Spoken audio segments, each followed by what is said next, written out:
Baik, sebelum kita mulai pembelajaran kita pada pagi hari ini, ada baiknya kita berdoa terlebih dahulu. Dimohon untuk ketua kelas menyatakan. Baik Pak, anak kawan-kawan, sebelum kita memulai pelajaran, ada baiknya kita berdoa terlebih dahulu. Berdoa mulai.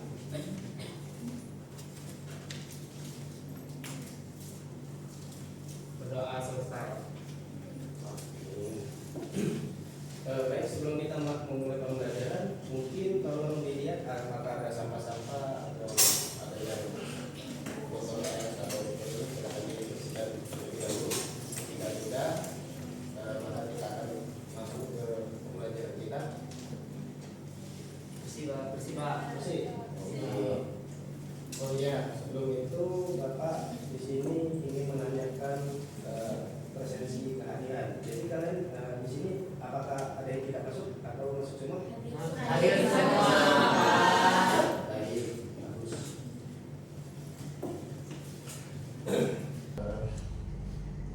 Oke. Bagaimana kabarnya anak-anak? Baik Pak. Aduh kok nggak kompak, aduh kayak baru pagi loh. Baik, sebelum biar kalian kompak, selama Bapak kompak dan aktif dalam pembelajaran Bapak hari ini, jadi mungkin ada anak-anak sekalian tolong ikuti kita melakukan experting. Jadi anak-anak sekalian boleh mengikuti ucapan Bapak. Baik, yang pertama mungkin ada perhatikan dulu ya. Kalau Bapak ikut saja. Kami sehat, kami kuat, luar biasa. Oke? Oke. Baik, ayo 1, 2, 3.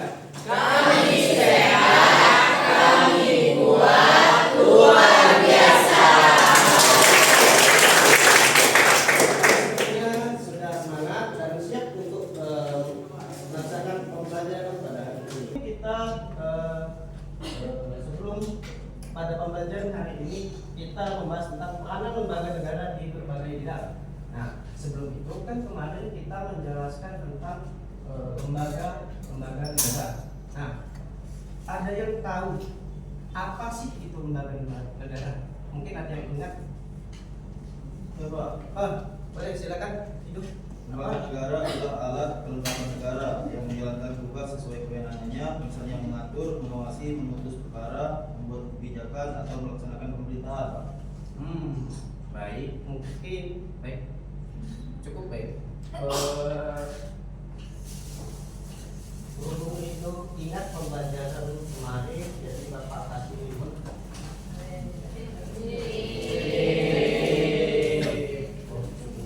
Ini dia.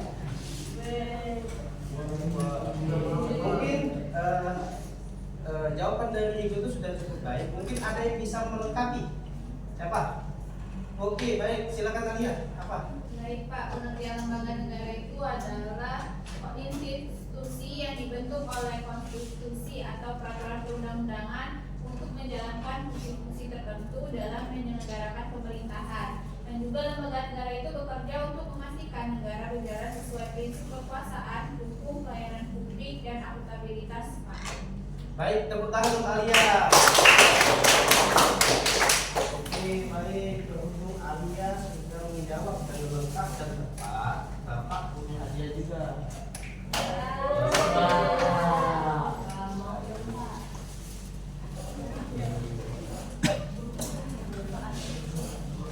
Oke, ini untuk Alia. Baik, mungkin selanjutnya mungkin Bapak mau tanya. Di sini anak-anak sekalian tahu nggak sih apa itu ciri-ciri lembaga negara? Ada yang tahu belum? Ada yang tahu nggak? Apa? Yang pertama itu memiliki dasar hukum yaitu Undang-Undang Dasar 1945. Kemudian yang kedua memiliki tugas dan wewenang yang jelas. Yang ketiga melayani kepentingan publik dan penyelenggaraan negara. Dan yang keempat bekerja berdasarkan prinsip negara hukum. Oke, tepat sekali Yose.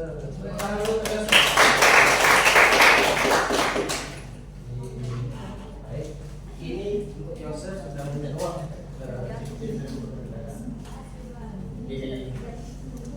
Mungkin Bapak akan menampilkan video pembelajaran atau Bapak ulang kembali pembelajaran kita agar anak-anak sekalian bisa memahami apa itu. Nah, jadi sebelum masuk ini Bapak akan menjelaskan tujuan pembelajaran kita hari ini. Jadi tujuan pembelajaran kita hari ini yang pertama, anak-anak sekalian diharapkan mampu menganalisis peranan lembaga negara di berbagai bidang. Yang kedua, siswa dapat menghargai dalam diskusi kelompok yang akan Bapak laksanakan nanti. Dan yang ketiga, siswa mampu menampilkan atau mempresentasikan hasil dari diskusi kelompok tersebut dari depan kelas. Peranan lembaga negara di bidang politik, mungkin Bapak mengambil contoh DPR. Jadi yang pertama itu peranannya itu merupakan lembaga yang memegang kekuasaan membentuk undang-undang, mengawasi pelaksanaan pemerintahan dan menyetujui anggaran negara. Nah, jadi DPR ini mewakili rakyat dalam sistem demokrasi melalui fungsi legislasi. DPR menyusun atau hukum menjadi dasar penyelenggaraan negara. Dalam bidang politik, DPR itu menjaga kebijakan pemerintahan agar tetap sesuai dengan prinsip kedaulatan rakyat dan Undang-Undang Dasar 1945. Selanjutnya yaitu di bidang ekonomi. Nah, di bidang ekonomi mungkin Bapak mencontohkan peranan lembaga negaranya yaitu BI di bawah BPK, yaitu peranan umumnya itu Bank Indonesia adalah lembaga negara yang berperan menjaga kestabilan nilai rupiah dan sistem keuangan nasional. Nah, BI ini tugas menetapkan kebijakan moneter seperti menetapkan suku bunga dan pengendalian inflasi. Yang selanjutnya itu menjaga sistem pembayaran nasional dan kestabilan sektor perbankan. Yang ketiga yaitu kebijakan itu mendukung pertumbuhan ekonomi yang sehat dan berkeadilan sesuai dengan pasal 33 UUD 1945. Selanjutnya yaitu pada bidang sosial. Nah, bidang sosial ini Bapak menyontohkan peranannya itu Kementerian Sosial atau Kemensos. Yang mungkin ada anak sekalian ketahui, Kementerian Sosial itu bertugas menyelenggarakan urusan pemerintahan di bidang kesejahteraan sosial. Nah, jadi mereka itu menjalankan perlindungan sosial. Contohnya Kementerian Sosial itu menyalurkan bansos, perlindungan terhadap orang-orang yang terlantar dan lain-lain. Nah, selanjutnya yaitu dalam bidang sosial budaya. Nah, di sini Bapak mencontohkan Kementerian Budaya, Riset dan Teknologi atau Kemendikbudristek. Mungkin kalau untuk sekarang namanya sudah berubah. Jadi peranan umumnya itu Kemendikbudristek itu memiliki tanggung jawab untuk mengembangkan pendidikan dan pelestarian kebudayaan nasional. Jadi tugasnya itu menanamkan nilai-nilai Pancasila dalam melalui pendidikan karakter, melestarikan warisan budaya, bahasa dan tradisi bangsa, serta mengembangkan riset dan inovasi untuk kemajuan peradaban nasional. Nah, Kemendikbudristek ini yang menyalurkan tugasnya itu dalam instansi yang seperti sekolah dan universitas serta politeknik, itu yang disalurkan. Selanjutnya yaitu dalam bidang pertahanan. Nah, dalam bidang pertahanan ini Bapak mencontohkan Tentara Nasional Indonesia atau TNI. Jadi dia berperan sebagai alat pertahanan negara. Nah, jadi dia melaksanakan tugasnya itu melaksanakan operasi militer untuk pertahanan dan operasi perang. Selanjutnya itu membina kekuatan dan kesigapan pasukan. Dan selanjutnya itu menjaga keamanan perbatasan serta mendukung stabilitas nasional. Nah, selanjutnya itu di bidang keamanan. Nah, di bidang keamanan ini Bapak mencontohkan yaitu kepolisian negara kita, yaitu Polri. Jadi peranan Polri itu sebagai alat pertahanan negara. Nah, dia bertugas menjaga stabilitas nasional agar pembangunan berjalan dengan aman dan tertib. Yang selanjutnya itu menegakkan supremasi hukum sebagai bagian dari prinsip penegakan hukum sesuai dengan pasal ayat 1 ayat 3 UUD 1945. Selanjutnya itu membangun kemitraan dengan masyarakat melalui program seperti polisi RW, polisi sahabat anak dan bagi serta lainnya. Tujuannya untuk menjaga keamanan di lingkungan kita.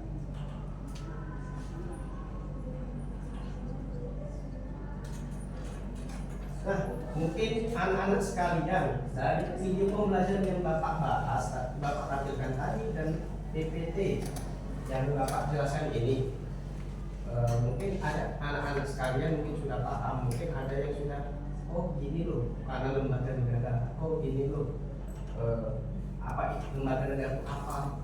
Nah, di sini Bapak ada salah satu contoh kasus mohon untuk didiskusikan. Nah, jadi di sini Bapak ada studi kasus, jadi nanti akan Bapak buat kalian menjadi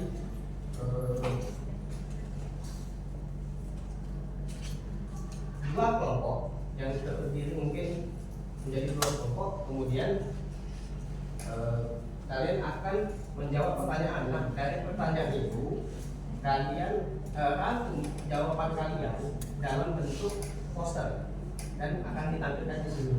Mungkin Bapak akan kasih videonya itu agar kalian paham. Baik, mungkin itu saja yang Bapak bisa tampilkan di sini.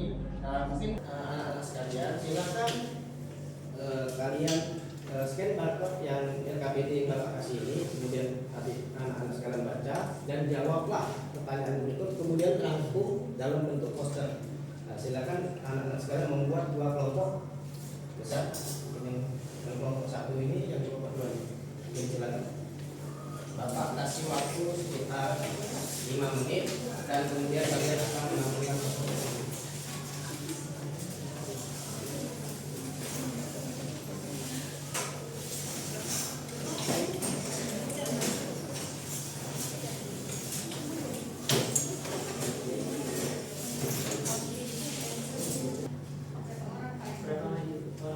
Untuk maju untuk mempresentasikan hasilnya itu 2 orang saja dari setiap kelompok.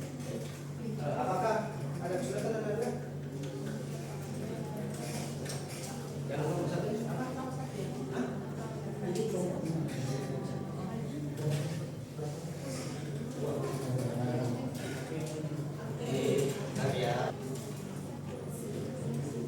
Baik, mungkin waktu diskusinya sudah cukup. Boleh anak-anak sekarang maju ke depan, perwakilannya 2 orang untuk mempresentasikan dapat. Silakan perwakilannya.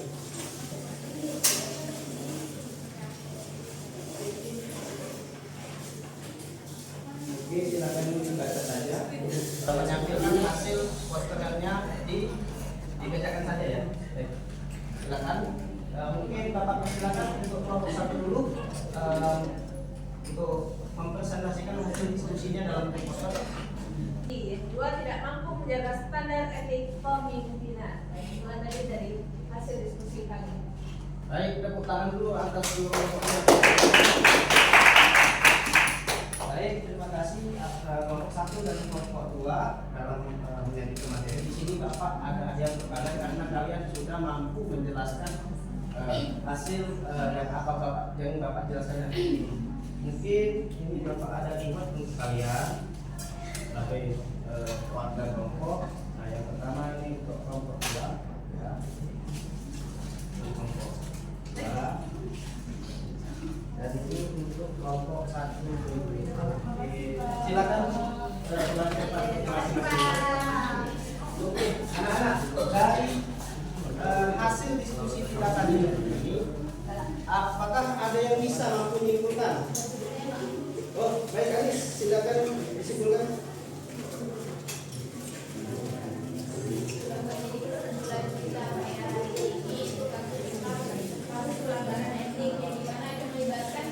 Pimpinan MK, KPK, dan KPU itu menunjukkan bahwa integritas di negara kita ini masih lemah dan rentan disalahgunakan. Kemudian dampaknya juga sangat besar karena menurunkan kepercayaan publik dan merusak citra lembaga yang seharusnya itu menjadi pilar demokrasi. Nah, oleh karena itu penguatan kode etik, transparansi dan sistem pengawasan itu menjadi langkah penting agar kejadian serupa itu tidak berulang kembali. Baik, terima kasih pada Anis. Tepuk tangan dulu untuk Anis. Anis sudah bisa menyimpulkan hasil diskusi kita hari ini. Bapak ada reward untuk Anis. Baik, di sini mungkin Bapak simpulkan dari materi yang hari waktu kemarin dan hari ini mungkin Bapak simpulkan saja. Jadi lembaga negara itu merupakan suatu institusi resmi yang dibentuk dalam menjalankan fungsi pemerintahan dan menjamin keselenggaraan adil, makmur dan demokratis. Jadi setiap lembaga negara itu memiliki kedudukan, kewenangan dan fungsinya yang berbeda, namun saling melengkapi satu sama lain. Nah, dalam lembaga negara itu penyelenggara negara terdapat berbagai bidang. Contohnya dalam bidang politik, yaitu lembaga negara berperan sebagai menjaga proses demokrasi. Yang kedua yaitu dalam bidang ekonomi, mengatur kebijakan publik dan kesejahteraan. Kemudian dalam bidang sosial dan budaya, melindungi nilai dan identitas bangsa. Serta pertahanan dan keamanan itu tugasnya menjaga stabilitas pertahanan dan keamanan negara, baik di luar maupun di dalam negeri. Nah, dari kasusnya itu, kasus pelanggaran etik 3 lembaga negara itu, MK, KPK, dan KPU menunjukkan bahwasannya integritas dan akuntabilitas masih menjadi tantangan besar. Jadi skandal tersebut merusak kepercayaan publik dalam penyelenggaraan negara. Itu saja, baik. Itu saja kesimpulan pembelajaran kita pada pagi hari ini. Mungkin Bapak tadi sudah menawarkan tugasnya di UPA. Berhubung sudah selesai pembelajaran kita pagi hari ini, Bapak tutup. Wabillahi taufiq wal hidayah. Wassalamualaikum warahmatullahi wabarakatuh.